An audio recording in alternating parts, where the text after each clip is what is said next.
sobre el uso de la fotografía entre los menonitas durante la primera mitad del siglo XX. Bueno, para los que no me conocen, mi nombre es Agustina Ackman. Mi tema de investigación tiene que ver con las experiencias religiosas entre los aborígenes del Chaco argentino y, por otro lado, el estudio de la presencia menonita en Argentina. Bueno, brevemente, los menonitas forman parte de los movimientos cristianos anabaptistas que surgen en el siglo XVI.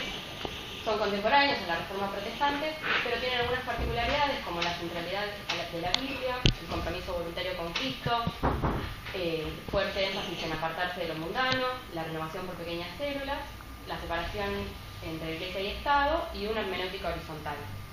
Estas ideas van a generar que los menonitas sean perseguidos tanto por protestantes como católicos y se van a ver forzados a migrar, primero a Europa y luego a Estados Unidos y a Ucrania.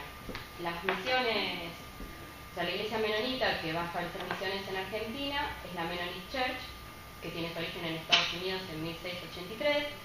La mayor parte de sus miembros provenían de Suiza y del sur de Alemania y fundamentalmente pertenecían a dos tradiciones, que son menonitas y menonitas Amish.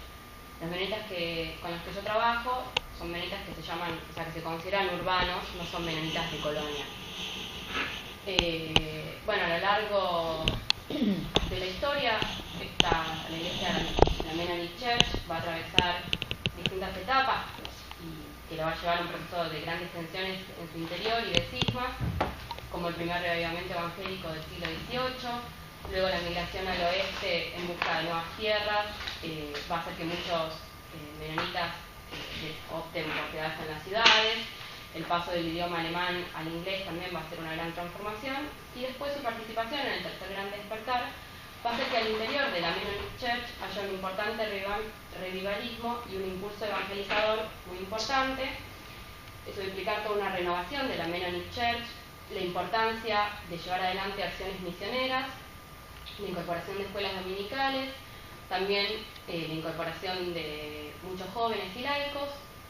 Se van a crear distintas instituciones y una de las más importantes para nuestro trabajo es la Mennonite Board of Mission and Charities, que va a ser la responsable de gestionar las misiones tanto a nivel local como en el extranjero.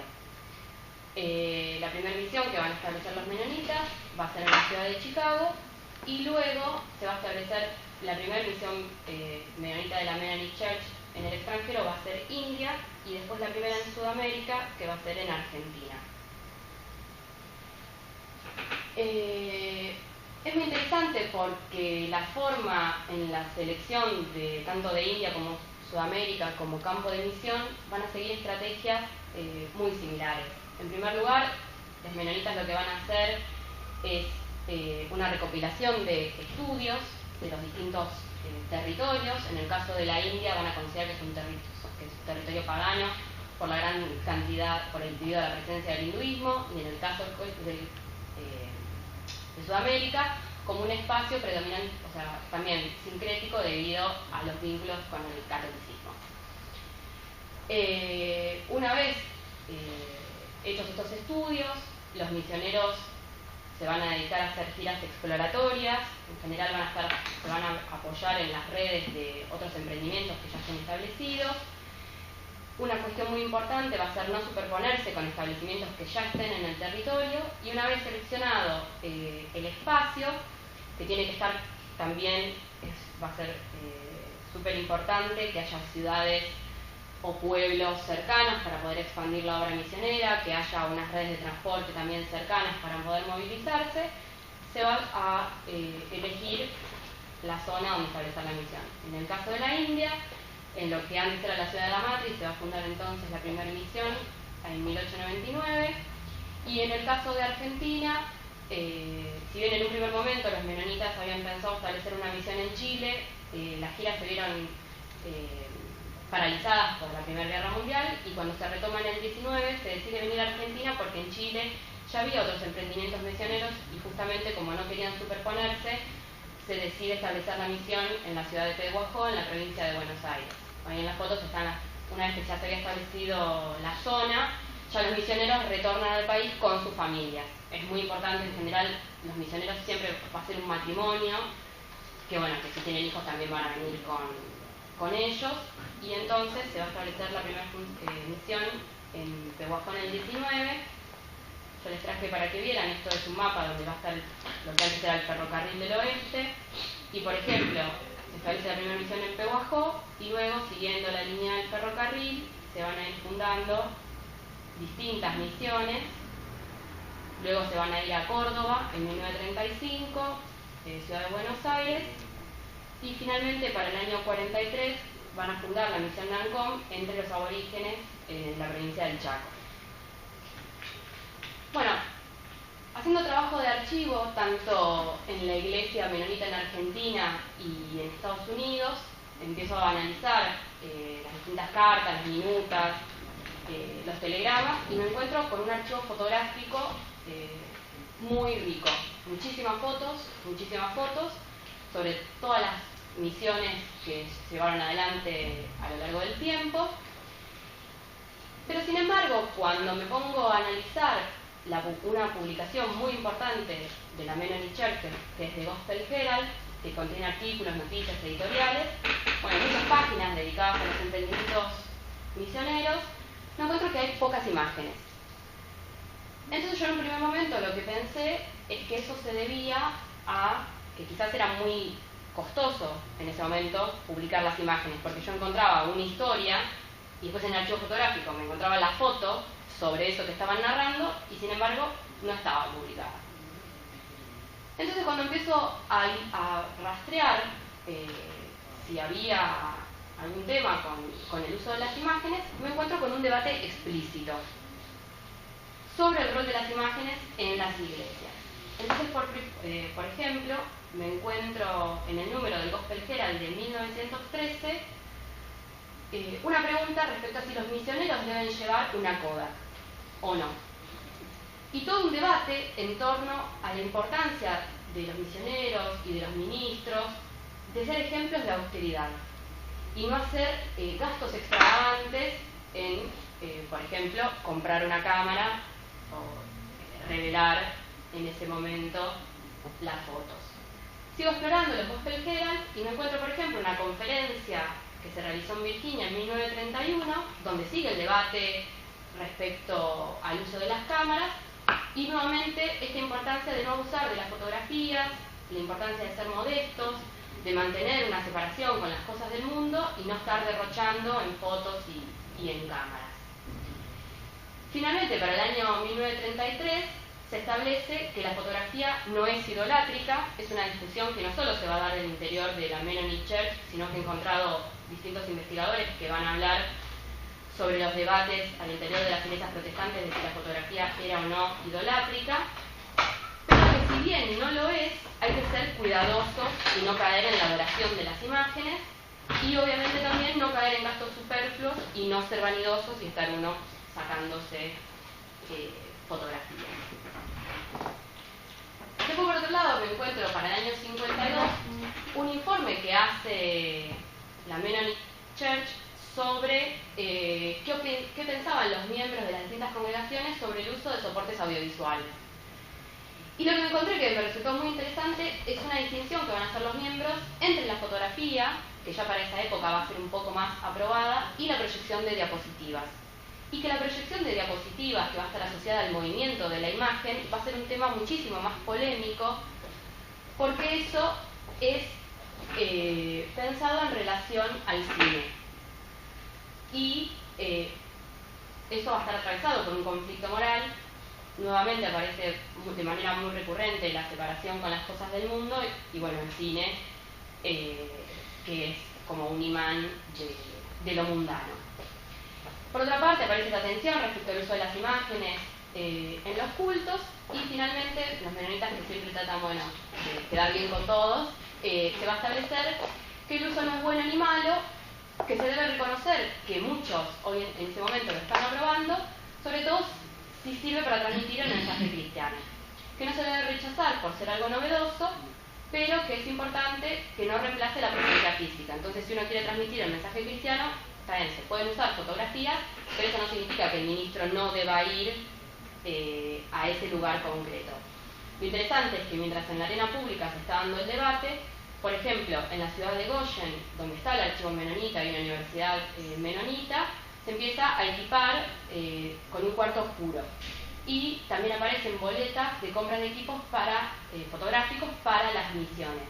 Y también lo que es interesante en el Gospel Herald es que aparece la fotografía como metáfora. Entonces, cuando uno quiere usar algo, o sea, hacer una metáfora para, no sé, hacer una descripción de algo, aparece la fotografía que antes no sucedía. Lo que es muy interesante es que la mayor parte de las fotografías que van a circular en ese periodo pertenecen a emprendimientos misioneros. Y sobre todo lo que se va a resaltar es que el uso de la fotografía hace más vívida la experiencia misionera para los miembros de la iglesia, o sea, de la iglesia matriz en Estados Unidos. Y la fotografía va a cumplir un rol muy importante a la hora de dar cuenta de la obra misionera en el extranjero, va a ser central para reunir fondos, va a tener un carácter informativo y devocional.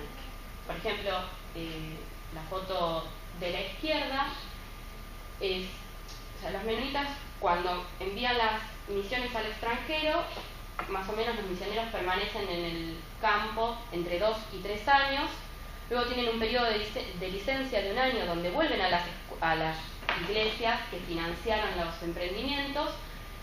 Durante ese año hacen giras por las distintas iglesias, lo hacen también cuando se jubilan, le van contando a la congregación qué es lo que se estuvo haciendo, y después por otro lado tienen conferencias anuales donde va un representante de cada emprendimiento y también se hace como un congreso donde se cuentan las noticias y los avances de los emprendimientos. En este caso es la conferencia que se realizó en 1950, donde podemos ver el stand de la India, donde están mencionados a partir de misiones locales y extranjeras.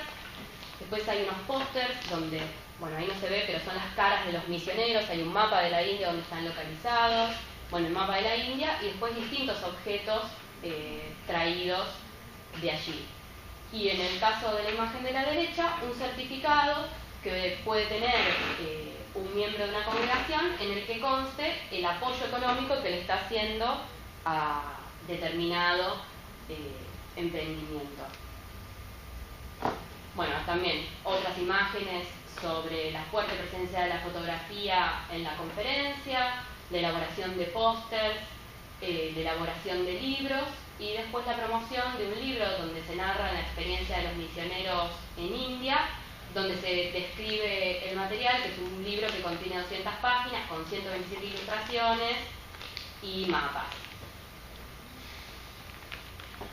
Lo que es importante destacar cuando estamos pensando en el uso de la fotografía es que los misioneros van a tener un rol central en la progresiva aceptación del uso de imágenes.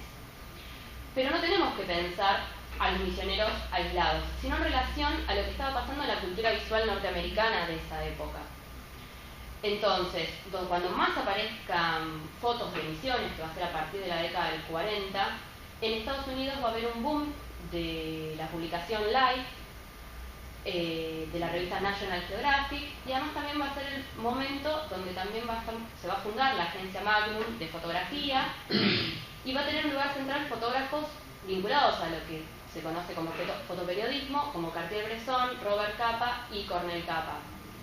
Lo que es interesante, por ejemplo, en el caso de Cornel Capa, que él va a viajar a Ecuador a sacar unas fotos de las experiencias de unos misioneros norteamericanos que fueron asesinados por aborígenes Auca en Ecuador, y en el caso del recorte del Gospel Herald es una recomendación a los lectores del libro que contiene imágenes. Entonces claramente se puede ver la importancia que va a tener el fotoperiodismo vinculado a los misioneros y ya la publicación de material que dé cuenta de las experiencias de los misioneros, sobre todo en el extranjero.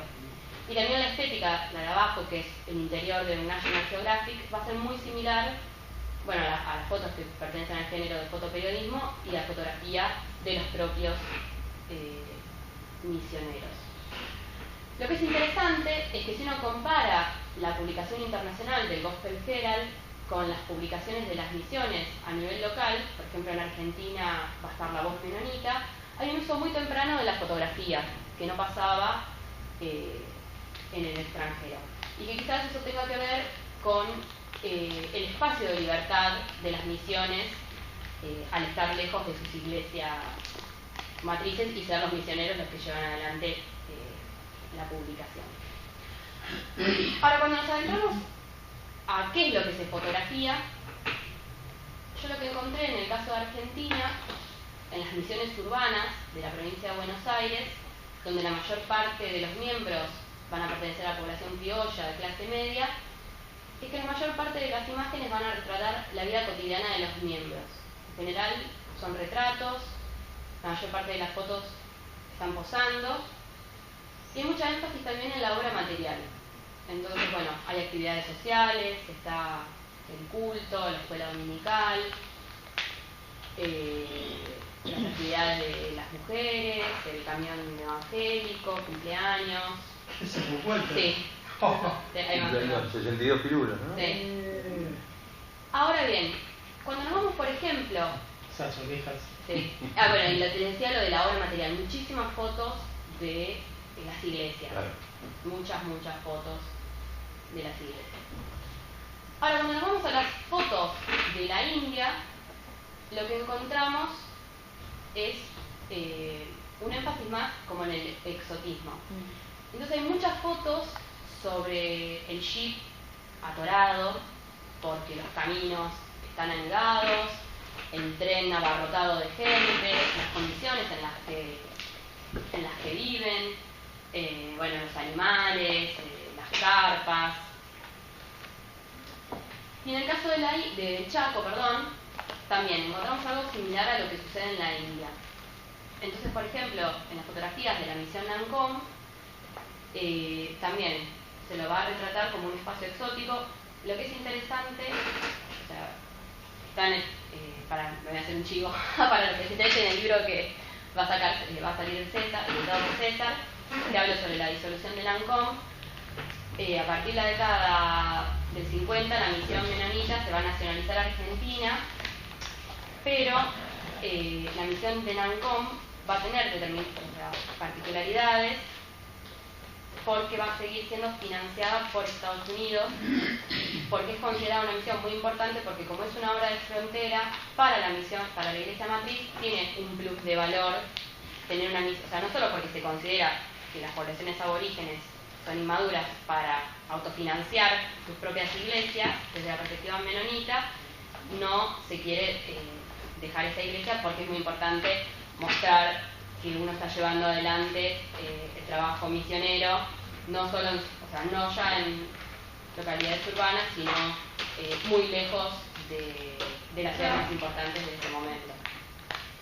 Y lo que es interesante es que aparecen muchas fotografías que dan cuenta del acto heroico de los misioneros y de la difícil tarea que tienen que afrontar a la hora de realizar las rutinas modernas de la civilización entre los aborígenes. Entonces las imágenes de las iglesias se va a dar cuenta, bueno, que son de paja o de adobe, nuevamente los jeeps encallados por los caminos, las sillas así medio enclenques, otras fotos del jeep, los bautismos que se realizan en bajos, o lagunas, o en ríos, el misionero, bueno, también adentrándose en el monte con su familia, los animales, otras las condiciones de los misioneros que tienen que sufrir las incomodidades de vivir en la periferia de la modernidad.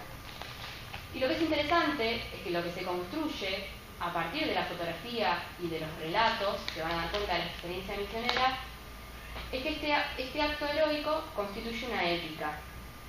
Pero la épica que tienen que llevar adelante los misioneros no es ya el peligro de ser asesinados por una tribu de salvajes o morir devorados por un animal, sino que es una épica del ordinario. Y los misioneros lo que tienen que hacer es sortear las dificultades de los caminos anegados, las picaduras de insectos, los mosquitos, los polvorines, la alimentación extraña, el clima. Entonces, por ejemplo, aparecen las fotos de los misioneros comiendo con los cacharros, armando el desayuno, está Bookwalter y lo de Bookwalter, los hijos de Bookwalter con los chicos aborígenes, el monte, y los relatos, por ejemplo, de Graeber, que va a ser el secretario general de la Mennonite Board of Mission, que nos dice: es obvio que los misioneros no viven en el Chaco por las comodidades disponibles. Nadie elegiría este lugar para retirarse o como lugar para vacacionar. Nuestros misioneros están allí porque los aborígenes que habitan esas áreas están necesitados del Evangelio. Entonces, ya para ir cerrando, a lo largo de la presentación lo que busqué hacer es un acercamiento antropológico sobre el uso de la imagen en el contexto misionero y la importancia de que esto esté contextualizado. Que dos cosas sean una imagen fotográfica no necesariamente constituyen el mismo objeto antropológico y que eso va a depender del uso. Y que ese uso es un uso performático, donde uno lo que tiene que pensar es las condiciones de producción de la imagen, en qué contexto se pone en acción y a quiénes están dirigidas. Y por otro lado también cuál es el circuito y producción de esas imágenes, como yo les mencionaba, las giras para dar cuenta de lo que se hizo en el extranjero, las publicaciones, la compra de equipos. Y por otro lado, tener en cuenta que el uso de la imagen en el contexto misionero está ligado al desarrollo del uso de la imagen en general, sobre todo en el contexto de Estados Unidos, y que en el caso específico de los menonitas, esto va a adoptar características particulares, y que la misión, una vez más, nos muestra que es un espacio de revitalización para las iglesias y también para el caso de la fotografía. Gracias. Buenísimo.